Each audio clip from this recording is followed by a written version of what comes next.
Assalamualaikum Anda semua. Waalaikumsalam warahmatullahi wabarakatuh. Baiklah, bagaimana kabarnya pada pagi hari ini? Alhamdulillah sehat, Bu. Alhamdulillah sehat ya. Baiklah, sebelum kita memulai pembelajaran, tolong dilihat di sekelilingnya. Jika masih ada sampah, tolong dipungut dan dibuang keluar. Lalu jika meja kursinya masih berantakan, tolong dirapikan ya, agar pembelajaran kita lebih nyaman. Sudah? Sudah. Baiklah, kepada ketua kelas, silakan pimpin doanya terlebih dahulu ya. Siap, Kak. Berdoa mulai. Doa selesai. Baiklah, terima kasih kepada ketua kelas. Baiklah, sebelum kita memulai pembelajaran, Ibu ingin terlebih dahulu mengecek absen Anda semua. Uswatun hasanah. Dwi Dika. Hadir, Bu. Fernandito. Hadir, Bu. Melisa Syekh Putri. Hadir, Bu. Oh, baiklah, berarti kita hadir semuanya ya. Iya, Bu. Bagus, bagus. Nah, kita kali ini masuk ke pertemuan kedua mengenai termodinamika. Nah, ada yang masih ingat nggak pada pertemuan pertama kita tentang apa? Bahas apa di materi termodinamika ini? Saya, Bu. Ya, Meli, apa itu? Tentang hukum termodinamika, Bu.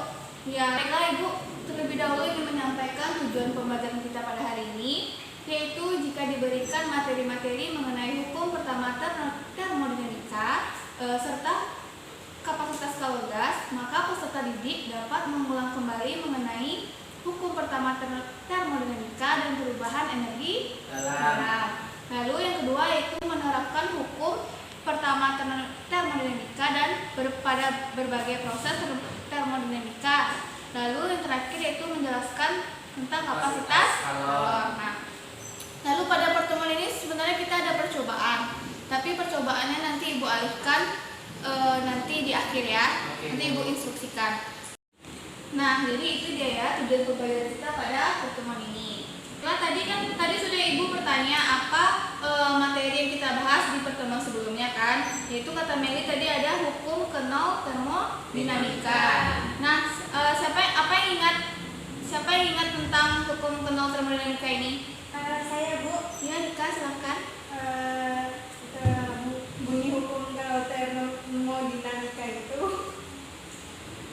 Ya, lanjut. jika dua sistem berada dalam kesetimbangan termal dengan sistem tiga, maka mereka berada dalam kesetimbangan termal satu sama lain. Nah, betul sekali ya yang dibilang Dika, bahwasanya bunyi hukum kenal termodinamika itu ialah jika dua sistem berada dalam kesetimbangan termal dengan sistem ketiganya, maka mereka berada dalam kesetimbangan termal satu sama lain. Ya, penerapannya itu pada kedua termometer dan juga seperti pandemi sekarang ini ada yang biasanya sebelum kita masuk kita di tempat tembak tuh mah. Ada yang tahu apa namanya? Nggak tahu, Bu. Termometer. Kan, termometer itu dia panjang. Cek suhu, Bu. Iya, nama itu Ibu namanya itu termogan ya. Oh iya, Bu. Baiklah. Materi yang pertemuan kemarin itu ada juga proses termodinamika. Ada berapa proses termodinamika itu, Anda? 3. Ada 4, Bu. Iya, betul, Meli, ada 4. Coba sebutkan apa aja, Meli. Ada isobarik, Bu. Isokorik. Iya, Ada betul. isotermal, Bu. Iya, satu lagi. Ada batik, Bu. Iya, betul. Baiklah, Anda. Tolong perhatikan ya papan tulisnya. Di sini Ibu ingin bertanya dulu. Pernahkah Ananda naik turun tangga berulang kali ataupun lari mengelilingi halaman sekolah gitu, pernah nggak? Pernah, Bu. Pernah. Meli kan pernah tuh. Nah, Meli ini merupakan salah satu kegiatan yang berhubungan dengan hukum pertama termodinamika. Apa yang dirasakan setelah lari mengitari halaman sekolah ataupun bolak-balik turun tangga tuh, Meli? Capek, Bu. Capek, lalu habis itu apa lagi? Panas Kak, merasa panas gitu kan? Ya kan? Itu tuh karena saat kita berlari ataupun menaiki tangga turun berulang kali itu kita tuh melakukan yang namanya usaha atau kerja. Nah, saat kita melakukan usaha atau kerja tuh kita menerima sejumlah kalori adalah panas gitu kan, zat panas. Nah, akibatnya tuh dari kita pertama sebelum kita melakukan kegiatan itu kita kan nggak capek, nggak panas sama sekali. Nah, setelah kita melakukan kegiatan ini kita merasa capek dan panas, berarti dia tuh ada terjadi yang namanya perubahan energi dalam. Nah, perubahan energinya itu dari kita berlari ataupun naik turun tangga tuh kan melakukan usaha, energinya tuh energi gerak kan. Nah, nanti diubah dia menjadi energi panas. Nah, begitu ya. Ada paham? Nah, karena pada hukum pertama termodinamika ini mengatakan bahwasanya kalau energi itu tidak dapat dimusnahkan ataupun diciptakan, tetapi dapat diubah dari bentuk energi satu ke bentuk energi yang lain. Baiklah, kita akan membahas yaitu yang pertama mengenai hukum pertama termodinamika.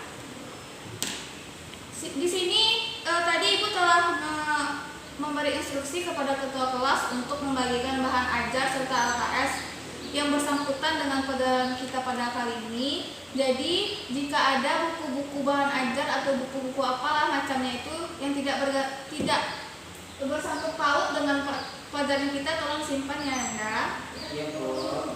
Nah, jadi Ibu bertanya, siapa yang tahu mengenai apa bunyi hukum pertama termodinamika itu? Iya Ika, silakan. Apa itu bunyinya? Bunyinya yaitu sejumlah kalor yang diterima dan usaha yang dilakukan terhadap suatu gas dapat digunakan untuk mengubah energi dalamnya, Bu. Iya, betul sekali ya yang disebut oleh Rika, bahwasanya bunyi hukum pertama termodinamika itu ialah sejumlah kalor Q yang diterima dan usaha W yang dilakukan terhadap suatu gas dapat digunakan untuk merubah energi dalamnya. Nah, dari bunyinya ini kita mendapatkan persamaan sistematisnya itu Q sama dengan delta U ditambah W. Nah, di sini ada catatan bahwasannya kalau Q-nya positif berarti dia menerima kalor. Kalau negatif berarti melepas kalor. Nah, betul. Kalau W-nya positif memberikan atau melakukan ya. Kalau negatif berarti dikenai usaha ya.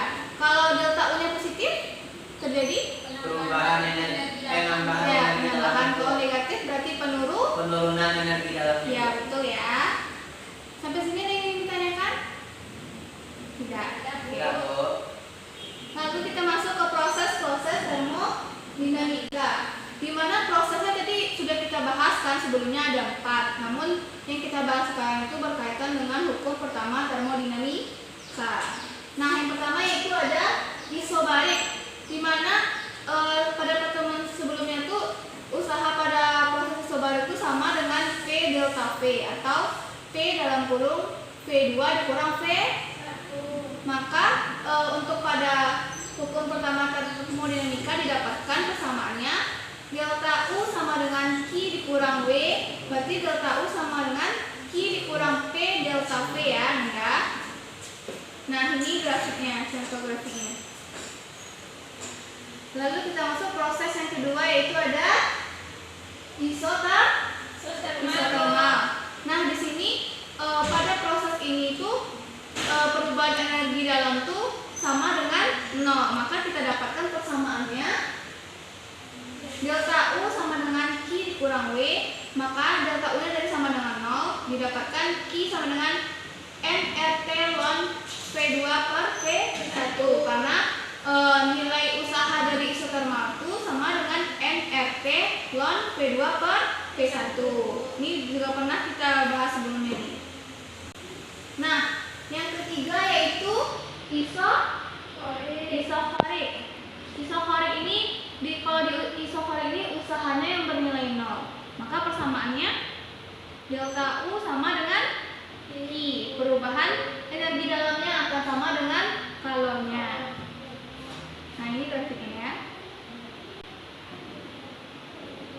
Nah, proses yang terakhir yaitu proses adiabatik, di mana pada proses ini kalornya yang 0, maka persamaannya yang kita dapatkan yaitu delta U sama dengan Q dikurang W sama dengan 0 dikurang W, berarti delta U itu akan akan sama nilainya dengan negatif W, di mana W-nya itu pada proses adiabatik yaitu 3/2 NR delta T. Maka didapatkan rumusnya delta U sama dengan 3/2 NRT delta T. Ini grafiknya ya. Tolong dicermati ya Nanda. Nah, tadi kan udah Ibu jelaskan mengenai persamaan-persamaan ataupun bunyi dari materi tadi kan. Jadi sekarang Ibu ingin melihat sampai mana pemahaman Ananda. Tolong Ananda cari jawaban contoh soal ini ya. Ibu kasih waktu 3 menit lah. Karena dia cuma masukin rumus doang. 3 menit ya.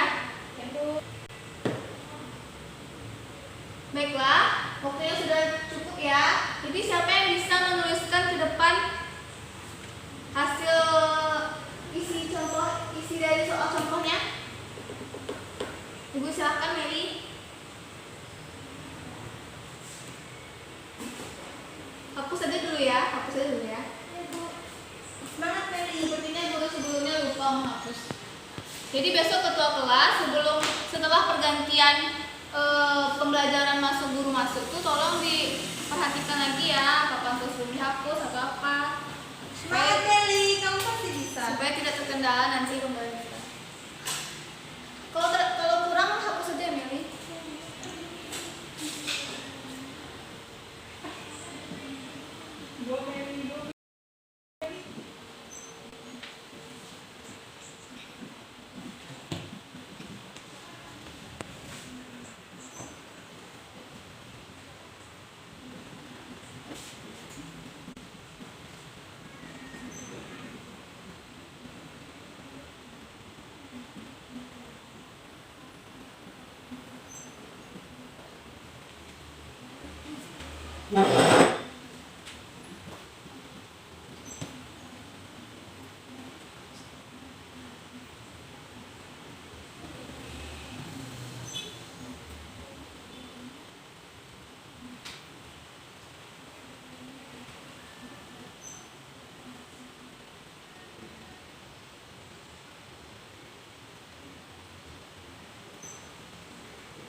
Sudah Meli? Terima kasih ya. Baik, jadi Ananda perhatikan kembali ya. Tolong lihat yang telah dibuat oleh teman Ananda tadi. Apakah ada yang sama jawabannya? Ada yang sama? Sama Bu. Sama, benar ya. Coba kita cek. Diketahui V1 25 liter, berarti dijadikan ke meter kubik 2,5 kali 10 nih. 2 betul. Lalu V2-nya 2 kali volume awal. 2 berarti 5 kali 10 pangkat 2 meter kubik. Ya betul. Meter kubik. Itu salah ya. Itu sama jadi. Lalu tekanannya 10 pangkat 5 PA. Ditanya kalornya. 2 kali tambah ya betul ya. Betul yang dibuat sama Meli ya. Berarti Nanda paham nih materi yang telah dijelaskan tadi. Nah, jadi karena telah paham, kita akan lanjut kepada materi kedua mengenai kapasitas kalor gas. Nah, konsep kapasitas kalor gas. Yang pertama yaitu ada kapasitas kalor gas. Siapa yang tahu apa itu kapasitas kalor gas? Ada yang tahu? Kapasitas kalor gas itu jumlah kalor yang diperlukan untuk menaikkan suhu suatu zat sebesar 1 Kelvin atau 1 derajat Celcius. Nah, persamaannya itu C besar ya ini. C besar sama dengan Q per delta T. Nah, lalu kedua ada yang namanya kalor jenis. Ada yang tahu kalor jenis itu apa? Kalor jenis itu kapasitas kalor yang bagaimana? Kapasitas bukan. Kalor jenis itu kapasitas kalor pada setiap satuan massa. Ya, ingat ya, kalorimetris itu kapasitas kalor pada setiap satuan massa. Persamaannya C kecil ya, tolong jangan salah-salah nanti saat menyelesaikan permasalahan atau menjawab soal ya. C kecil sama dengan C besar per M. Lalu yang terakhir ada yang namanya kalor jenis molar. Nah, kalor jenis molarnya apa pula nih? Ada yang tahu? Yaitu merupakan kapasitas kalor pada setiap molnya. Ya, tolong diingat lagi ya. Nah, ternyata kapasitas kalor gas itu ada pula macam-macamnya. Itu ada dua. Pertama, pada tekanan tetap, yang dimana dia itu untuk menaikkan suhu suatu zat sebesar 1 Kelvin atau 1 derajat Celcius dengan tekanannya tetap. Persamaannya itu Cp sama dengan Qp per delta T. Jadi ini samanya rumusnya sama kapasitas kalor tadi ya, cuma dia pelebarannya itu pada tekanan tetap. Jadi dia memakai PP gitu ya. Lalu yang kedua, kapasitas kalor pada volumenya yang tetap lagi disimbolkan dengan Cv. Nah, persamaannya Cv sama dengan Qv per delta T. Nah, sampai di sini ada yang ingin bertanya? Tidak ya? Baiklah. Nah, sudah selesai ya materi kita pada pertemuan kedua ini. Jadi Ibu ingin meminta Ananda salah satu untuk menyimpulkan pembelajaran kita hari ini atau mengulang kembali apa yang Ananda dapat dari pembelajaran kali ini. Siapa yang mau? Saya, Bu. Meli, oke Meli. Dipersilakan ya Meli. Meli ini siswa teladan ya, aktif, sangat aktif. Patut dicontoh ya Ananda, Meli. Iya, Bu. Nah, silakan Meli sampaikan. Baik Bu, saya akan menyampaikan bunyi hukum satu termodinamika Bu, di mana sejumlah kalori yang diterima dan usaha W yang dilakukan terhadap suatu gas dapat digunakan untuk mengubah energi dalamnya Bu. Kemudian proses-proses termodinamika tadi ada isobarik, ada isotermal, ada isokorik, adiabatik Bu. Bisa Bu. Betul. Bagaimana teman lain ada tambahan? Rika, gimana Rika? Kalau Rika mau menambahkan Bu yang mengenai macam-macam kapasitas kalor gas ya. Yang pertama itu kapasitas kalor gas pada tekanan tetap atau Cp. Di sini tuh kalor yang diperlukan untuk menaikkan suhu zat sebesar 1 Kelvin dan tekanan tetap. Ubah persamaannya tuh sama dengan yaitu Cp sama dengan Qp per delta T Bu. Nah, selanjutnya yang kedua kapasitas kalor gas pada volume tetap atau Cv. Di sini tuh maksudnya kalor yang diperlukan untuk menaikkan suhu zat sebesar 1 Kelvin dan volumenya itu tetap. Kita menggunakan persamaannya Cv sama dengan Qv per delta T. Ya, berarti Ibu simpulkan Ananda mengerti dengan materi hari ini. Nah, jadi ada tugas ya. Ini untuk tugas berkelompok. Tadi kan sudah dibagikan oleh ketua kelasnya bahan Anda serta LKS. Nah, jadi Ananda tolong dengarkan ya. Kerjakanlah secara berkelompok percobaan yang ada di LKS itu mengenai hukum pertama termodinamika. Nah, nanti di LKS itu sudah ada tuh bagaimana prosedur kerjanya, alat dan bahannya, tabel pengamatannya. Jadi tolong Anda perhatikan baik-baik ya. Nah, Ibu ingat bahwasannya pertemuan kemarin ada diberi tugas kan? Ini Bu. Sudah mengumpulkan semuanya? Sudah siap? Sudah selesai kan? Sudah, Ya, Bu. baiklah, nanti ketua kelas tolong antarkan langsung ke meja Ibu aja ya. Nah, baiklah, karena waktu kita sudah habis. Baiklah, sekian ya pembelajaran kita hari ini. Terima kasih karena Anda semua telah mengikuti pelajaran Ibu dengan baik.